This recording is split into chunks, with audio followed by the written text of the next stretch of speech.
Timnas Indonesia tampil luar biasa pada perhelatan Piala Dunia U17. Meskipun kalah atas Maroko, skuad Garuda Junior masih punya asa lolos ke 16 besar sebagai tim ketiga terbaik.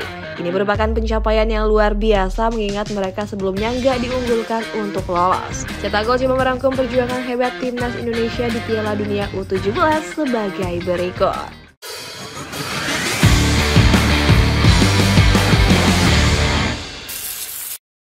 Sejarah baru masuk Piala Dunia. Indonesia mencetak sejarah baru saat ditunjuk menjadi tuan rumah di perhelatan Piala Dunia U17. Ini merupakan pertama kalinya skuad Garuda Junior bermain di ajang 2 tahunan tersebut. Timnas Indonesia tergabung di grup A bersama Maroko, Ekuador, hingga Panama. Kalau dilihat dari peta kekuatan, skuad Garuda Junior menjadi tim dengan kekuatan terlemah. Artinya para penggemar Indonesia merasa pesimis dengan kiprah skuad Garuda Muda. Meskipun begitu, Bima Sakti tetap mempersiapkan skuadnya secara matang. Pelatih kelahiran Balikpapan ini langsung memboyong para pemain untuk melakukan pemusatan latihan di Jerman.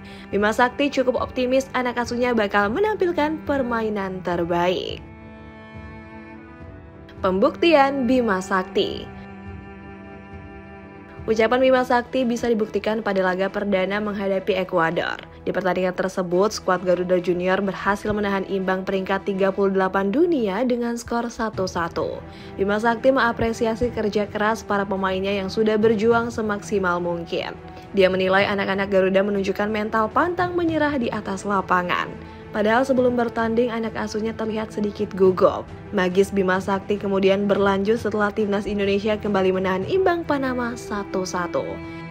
Di laga tersebut, skuad Garuda Muda sempat tertinggal 1 gol lewat Oldemar Castillo Jimenez. Bima Sakti mengakui jika mental pemain sempat down saat jeda babak pertama. Akan tapi mantan pelatih Timnas Indonesia U19 ini bisa membangkitkan mental pemainnya. Saat itu Bima Sakti memberikan wejangan agar para pemain gak menyerah. Dirinya membandingkan pertandingan antara Argentina melawan Arab Saudi di Piala Dunia lalu. Saat itu Arab Saudi yang tertinggal di babak pertama bisa comeback dengan skor 1-2. Indra Syafri menyebut kualitas pemain Timnas Indonesia U17 bisa ditularkan ke Timnas U20. Direktur Teknik PSSI ini berharap mereka bisa tampil di Piala Dunia U20 tahun 2025 mendatang. Kehebatan Arkan Kakak.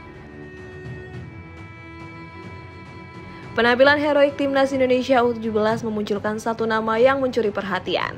Sebut saja Arkan Kakak Purwanto yang mencetak 2 gol di 2 laga awal Garuda Muda. Bahkan sumbangan 2 golnya tersebut berhasil menjadi penyelamat skuad Garuda Muda. Potensi hebat Arkan Kakak sebenarnya sudah banyak diapresiasi. Salah satunya datang dari Yongki Aribowo yang menyebut Arkan Kakak punya potensi besar. Dia mengatakan sang pemain bakal punya kesuksesan karir yang panjang. Sayangnya kegemilangan Arkan Kakak nggak mendapat respon positif dari netizen. Penyerang Persis Solo ini menjadi sasaran netizen setelah melakukan selebrasi Terminator ala TikTok. Menurut ayahnya Purwanto Suwondo, kritik tersebut seharusnya nggak ditujukan kepada anak yang masih di bawah umur. Dipantau langsung oleh Arsene Wenger.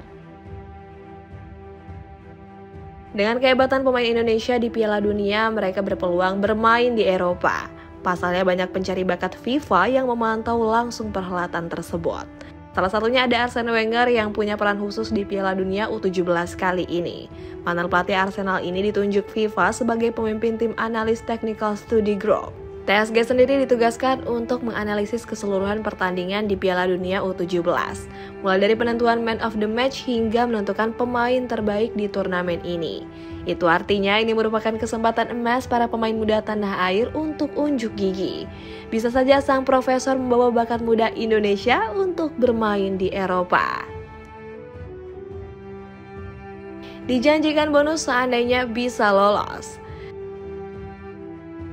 Sayangnya performa hebat Timnas Indonesia U17 gak berlanjut di matchday pamungkas. Skuad Garuda Muda harus menyerah oleh Maroko U17 dengan skor akhir 3-1. Saat itu Nabil Asyura mencetak satu-satunya gol lewat tendangan bebas cantik. Bima Sakti selaku pelatih merasa kecewa besar dan bertanggung jawab atas kekalahan Maroko. Meskipun begitu, Bima Sakti menyebut kekalahan ini akan membuat sepak bola Indonesia punya progres besar. Skuad Garuda Muda sendiri masih punya asa lolos ke babak 16 besar. Hal itu terjadi seandainya Korea Selatan dan Meksiko nggak meraih kemenangan di laga terakhirnya.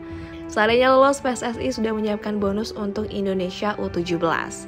Namun Sekjen PSSI Yunus Nusi belum bisa memastikan jumlah bonus yang akan diberikan. Dan itulah ulasan perjuangan hebat Timnas Indonesia di Piala Dunia U17. Bagaimana pendapatmu? Apakah skuad Garuda Muda punya keberuntungan besar untuk lolos ke babak selanjutnya? Coba tulis di kolom komentar di bawah.